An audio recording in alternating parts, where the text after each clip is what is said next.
In this era of fast fashion, the idea of any apparel being built to last may seem like a thing of the past. But Boyd Hooper recently discovered a shoe store where the only thing that's fast is its sewing machine, bustling to make repairs that are good for more than one kind of sole. You've heard the stories from rural America of struggling stores abandoning small-town main streets. This is not one of those.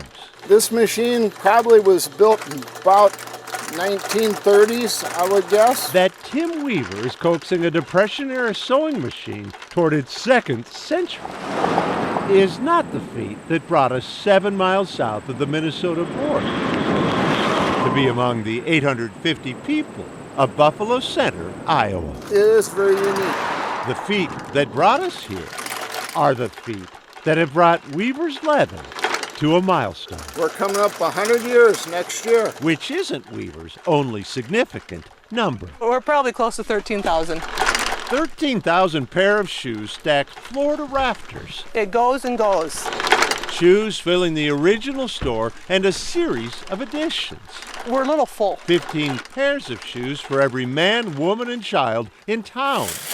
This is a 16 extra wide. Which Julie, Tim's wife, will tell you is a bit misleading. Those are all the people who have come here. Because Weaver's knows no borders. We have shoes in every state. And then we have the world map behind you. Not quite as impressive in the age of online sales until you consider this. Never had a website, just word of mouth and people coming. A business model that hasn't strayed far from Tim's father when he took over the store 74 years ago. Probably about 30 years ago, that picture. Tim keeps this picture of his dad nearby. And another reminder, even closer.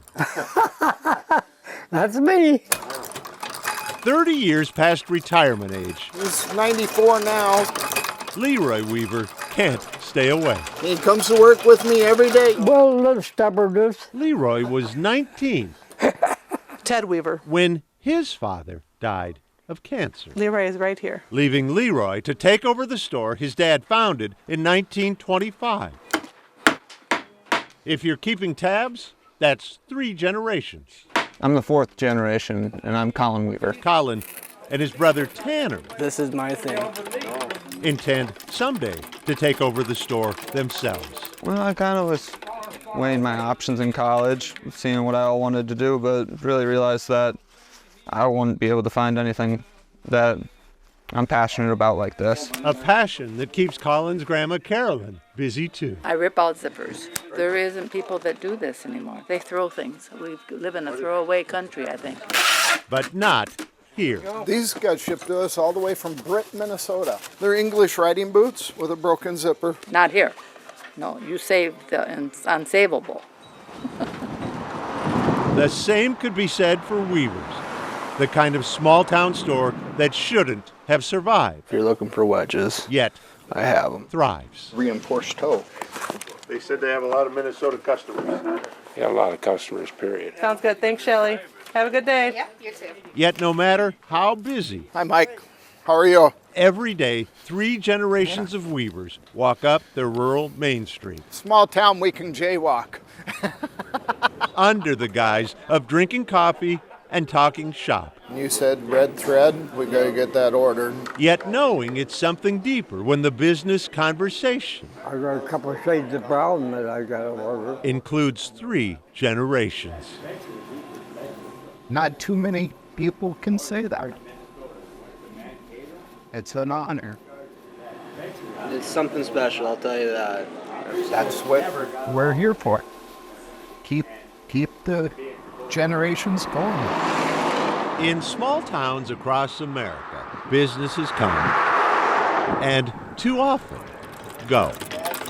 But how appropriate the strong fabric of Buffalo Center depends Hi. on Weavers. Yes. Boyd Hooper, Carol Evan News, This sort of thing.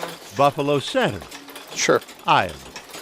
That'd be awesome. Seam just ripped out. Yeah. Yep. We can sew that up. That'd be awesome. Though Weavers doesn't have a website, the family does maintain a Facebook page. You'll find a link at KARE11.com.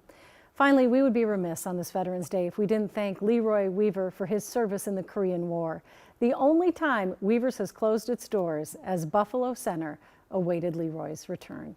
Thank you to Leroy. Thank you to all the veterans on this Veterans Day. Just owe them a very big debt of gratitude.